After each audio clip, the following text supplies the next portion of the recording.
Edgar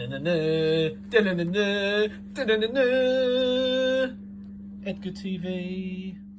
So in the year 2020, obviously everyone knows who Matthew Edgar is. He's the primetime player and he's the star of Edgar TV, as seen here on the PDC website just this morning. And what's this underneath here? Premier League? Is that a little hint there, is it, PDC? Premier League for the Edgar? But it hasn't always been that way. It's took me 9 years to become the primetime player. My PDC journey started all the way back in 2011. No, I've made no secret of it. I was a big darts fan from about 10 years old. We used to go to Blackpool from 1997 onwards. Here I am winning on the World Match Play stage, a youth event. Here's the board that I won on, signed by all the players. Fantastic bit of memorabilia, never getting rid of that. I played youth county darts, all sorts. I was very into my darts in the youth days. But as I got older, life started kicking in and I ended up having a young family of my own consisting of 4 children. Also started getting into my training and I liked boxing, I liked doing MMA, but also no secret that I've got a big passion for professional wrestling, and this was something I had to go and do, and I had 5, maybe 6 years professional wrestling. Look at that picture perfect leg drop there, absolutely lovely. So yeah, this was something I had to get out of my system. I probably still haven't got it out of my system now, but I had my last match here in 2011 when I kinda retired. And that's because for me, I felt like the time was right now to pick the darts back up and to start taking it seriously and maybe take that step I didn't take in my younger days. A big influence behind that will probably be the movement of Kevin Painter moving to Daventry. Now, this was a guy I watched on TV for many years, and it was incredible to see such a big named player move to a small town like Daventry. You know, Daventry, small town, not a big darting community, but very good for location, very close to the M1, M6, M40. So I could see why he did it, and this really was a big influence behind me to really try and get practice in, and first of all to meet him and then to get playing with him, and it all started falling into place. So in 2011, thanks to a Christmas present from Mum, it was off to the PDCQ school to see just how I got on against, well, what was trying to become at the time the game's elite, the guys that are trying to become the top 128 players that make the professional tour. And I did enough and gained enough points to pretty much play the full tour in 2011. Things were slightly different back then though. One of the differences was the entry fees. You needed to pay £100 per event to be able to play in a professional tour match. So a weekend consisting of 2 Players' Championship events was a minimum of £200 before you even looked at your expenses. And as you can imagine, that is very hard, especially when you've got a young family. 4 children at the time, and at the time I was the only income in the household. I was working as a secondary school sports coach. But I had this belief in me, and I had this opportunity in front of me with the PDC to try and do something. So the only option I had was to raise some funds. I sold my PlayStation 2, which at the time was very hard for me. Among other things, I sold lots of on eBay, and it raised me about 340 quid. That, combined with the help of a friend, Jeff Farris, who agreed to drive me to a couple of these events to get me started off with, was enough to get me 3 events and 3 cracks at the tour. So it was the first ever trip to the Barnsley Metrodome, a place I am now very familiar with, as we are there so regular. But anyway, first ever PDC Pro Tour event, and it's me versus Michael Van Gerwen. And like every good fairy tale story goes, I fought valiantly and put up a great fight. No, I didn't. I lost 6-0. But don't you worry yourself, sunshine. We've got 2 events, so Sunday rolls round and I draw the Welshman Steve Evans. And this was a great opportunity to turn it around and get the fairy tale back on track. But I lost 6-0 again. Disappointment. Anger. Frustration. Doubtfulness, if that's even a word. All these things going through. You've just gone to your first tour event, you've lost 6-0, 6-0. Where'd you go? Well, there's only one place to go really, and that was Crawley, and that's because I paid the £100 to enter the UK Open qualifier, but I could only play in one of them. I couldn't afford both. And get down there and we get the draw, and I've drawn a seed. I drew Andy the Pieman Smith, which in 2011 was a terrible draw. He was one of the top seeds at the time. But I did turn up in this game. I played well. It was a good close game. We battled it out. It got to 5-5. Things started looking interesting, and Andy Smith left himself on tops. Edgar wants 132. He steps to the board. He hits the ball. He hits the treble 14 and pings the tops. Massive moment, my first win, I was very happy with that, took a 6-5, but more importantly got £200.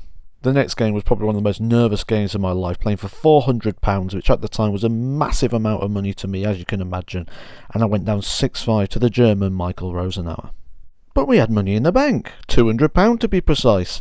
So I had to think, what am I going to do with this? Where am I going to best place these funds? And there was the last UK Open qualifiers coming up, and that seemed the only logical thing to do, because the UK Open was a dream for me, and it was the first big major that I could see myself getting into. And the chance of making the UK Open in 2011 increased greatly when I took a massive 6-1 victory over Ko Stompy in the first round of the qualifier, giving me £200 and put me right on the brink of being able to get into the event. Now, I mentioned fairy tales earlier, and would you believe it, the game standing in my way to qualify on the very last day, qualifying number 8, my last chance to get in, first round draw, Michael van Gerwen, the guy who's just destroyed me 6-0 recently in Barnsley. But this time I turned up, and this was a quality game.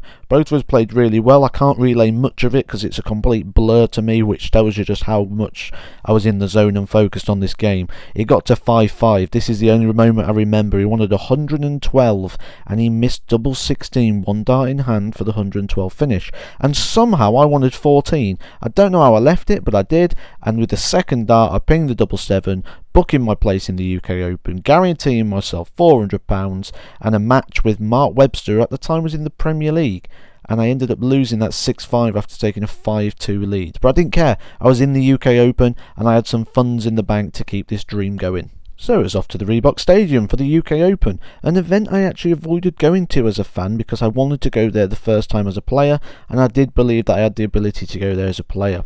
Due to my attachment to Kevin Painter as a practice partner and various other things, this drawn the attention of Sky Sports News, who come out and did a little interview with me, following me around at work and also some practice hours and things, which actually did help me get a couple of little sponsors as well.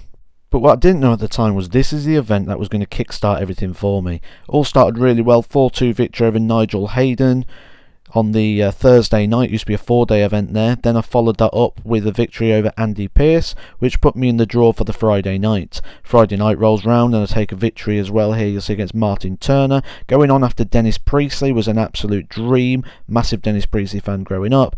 But it all ended for me in the last 32, going out 9-5 to Andy Bolton. But here's why that event was so important to me. As I've mentioned, money at the time was very, very tight. £2,000 in prize money for reaching the last 32 stage was incredible. Now, as you can imagine, going into this event, I just saw this almost as a free Pro Tour. That was my mentality coming into this event, because I didn't have to pay a £100 entry fee. I still had my £400 that I won at Wigan for beating Michael van Gerwen and Ko Stompy, so this was a free opportunity. I reinvested literally every single penny that I earned from this, and also because of this little run that I had here and the attention that it got, it did allow me to attract a couple of little sponsors that also came in to help out, obviously, in these difficult times. And within just weeks of that event, I was playing darts all around the world: Chicago, Canada, Holland, Germany, Benidorm, all over the place. Absolutely loved it. It was a lifestyle I wanted, but I didn't travel around too much. As a, you can imagine, young family, I didn't really go abroad very often. Didn't know what I was doing at all, didn't have a clue. So I enlisted the help of Steve Hine, local guy from Coventry. So we travelled together quite a bit. He helped me out quite a lot, showing me what to do. Also stitched me up once or twice. That's a story for another day. Especially the one in Canada, where I ended up being pulled aside by armed police. We'll probably save that for Tales of the Tour. But in a nutshell, that is pretty much the story of how I first came around to playing on the PDC Tour. All the little challenges and things I faced along the way at the very early start, how close it was to not even happening.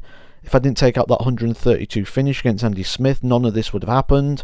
And also just to remember that the UK Open has many, many winners, not just the winner of the title, but in those earlier rounds there are many stories and things going on that, just change people's lives, like it did for me in 2011, when darts for me became a major part of my life, and a part of my life that I don't want to be ending any time soon.